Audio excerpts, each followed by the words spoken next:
Assalamualaikum warahmatullahi wabarakatuh. Salam sejahtera bagi kita semua. Om Swastiastu, Namo Buddhaya, dan salam kebajikan. Pertama-tama perkenalkan, nama saya Dwi Utari. Saya dari kelas B, Program Studi Pendidikan Pancasila dan Kewarganegaraan, Fakultas Keguruan dan Ilmu Pendidikan, Universitas Tadulako, Angkatan 2024.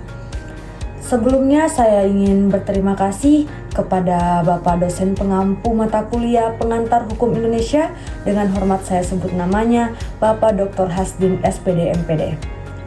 Baiklah, di sini saya akan membahas mengenai hukum tata negara. Langsung saja, hukum tata negara adalah cabang hukum yang mengatur struktur dan fungsi lembaga-lembaga negara serta hubungan antara negara dan individu. Ini mencakup prinsip-prinsip dasar yang mengatur pemerintahan dan menjamin hak-hak serta kebebasan substantif warga negara. Hukum tata negara juga adalah ketentuan hukum yang mengatur mengenai bagaimana susunan organisasi negara akan ditetapkan. Yang pertama, kita akan membahas mengenai efektivitas sistem check and balance di Indonesia. Sistem check and balance di Indonesia dirancang untuk mencegah penyalahgunaan kekuasaan antara lembaga eksekutif, legislatif, dan yudikatif.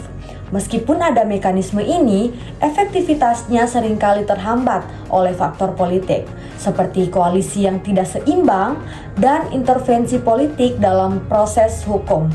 Oleh karena itu, meskipun sistem ini ada, tantangan dalam implementasinya itu masih perlu diatasi. Selanjutnya kita membahas mengenai efektivitas sistem pemerintahan presidensial. Sistem pemerintahan presidensial di Indonesia memiliki kelebihan dalam stabilitas dan efisiensi pengambilan keputusan. Namun, tantangannya muncul dalam hal akuntabilitas dan transparansi.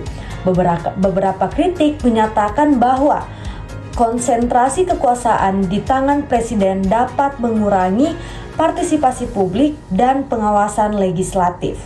Selanjutnya di sini kita membahas mengenai hukum di negara-negara kerajaan.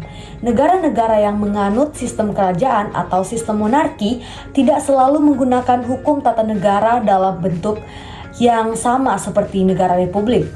Sebagai gantinya, mereka itu mungkin menggunakan konstitusi tidak tertulis atau tradisi dan hukum yang menggunakan hukum adat untuk mengatur struktur pemerintahan di dalamnya. Hukum-hukum ini seringkali berakar pada norma dan praktik sejarah yang telah ada. Baik, jadi sistem pemerintahan monarki itu tidak selalunya raja yang turun. Dia mempunyai struktur pemerintahan juga yang membantu raja tersebut. Kecuali kita masuk ke monarki absolut, di situ semua keputusan berasal dari raja itu sendiri. Kita masuk ke pembahasan mengenai hubungan kedaulatan rakyat dan praktik demokrasi.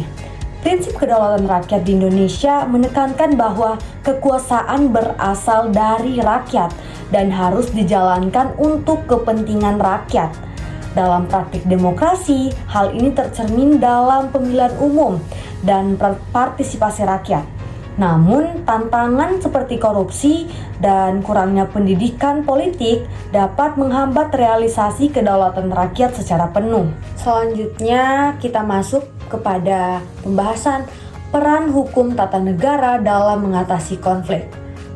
Hukum tata negara berfungsi sebagai kerangka hukum yang mengatur hubungan antar lembaga negara dan hak-hak warga negara.